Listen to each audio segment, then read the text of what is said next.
Assalamu alaikum warahmatullahi ta'ala wa barakatuhu. Ne balima shana ka kalandenw ani Sheikh Ahmed rahimahullahu kanuɲɔgɔnw. An bɛ bɛɛ fɔ Mali kɔnɔ Mali kɔ kan. Aw denkɛna wa kalanden fitinin don Alhasan Bakiya. Ka nin kɛ video telima ye alhamdulilahi rabbil alamin. An bɛ Ala subhanahu wa ta'ala fo ka waliɲuman dɔn. Bi juma ye juillet kalo tile 26 san 2024.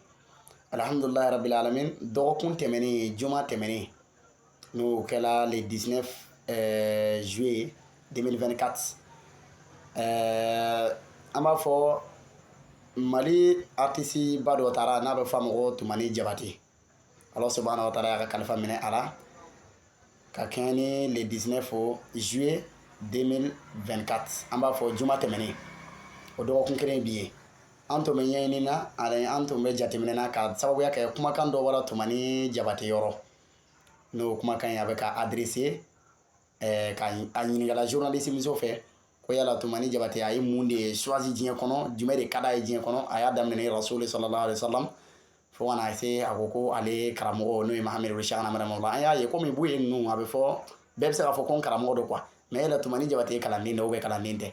Donc an tor'o ɲɛɲini de kɔnɔ k'a ɲɛ dɔ fɔlɔ n'a y'a sɔrɔla kalanden don ou bien Sheikh Ahmed rahimahullah yɛrɛ ka kalanden tɛ.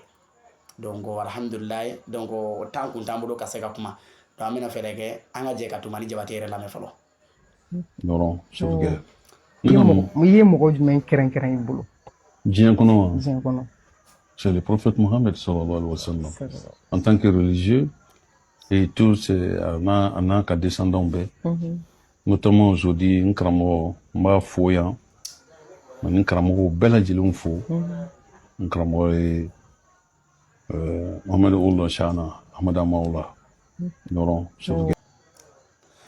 Alhamdulilahi rabbil alamin. Komi an bɛɛ lajɛlen y'a lamɛn cogo min. Donc alhamdulilahi an ka ɲɛɲiniw kɔfɛ an nana dɔn k'a fɔ maa min don a taara wurudi minɛ.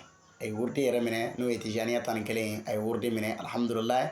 Hali a denw ka ɲɛnajɛw n'u bɛ fɛn minnu kɛ o delila i n'a fɔ an bɛ misaliya ta i n'a fɔ Bala Jabate ninnu o delila ka taa an karamɔgɔ Mahamadu Sheikh Ahmed rahimahullah fɛ n'i ma fili salon u taara ka taa an ɲɛnajɛ kɛ an fa Buye Bara. Donc alhamdulilahi k'a yira k'a fɔ o bɛ fɛ u bɛ ɲɛnajɛ min na Buye ka duwawu k'u ye. Donc n bɛ se k'a fɔ Tumani Jabate yɛrɛ a taara ɲɔgɔn ani Buye denw dɔw den photo ta i n'a fɔ misaliya lahala aw ɲɛ bɛ jaa min na sisan ani Buye denkɛ laha de ye nin ye. Donc alhamdulilahi rabbil alamin. Donc an ye n ka wulikajɔw kɔnɔna na a sabatira an yɔrɔ k'a fɔ Cheikhna kalanden don. Ya Rabbi Ala ka hinɛ a la ka hinɛ ni silamɛsu bɛɛ lajɛlen na.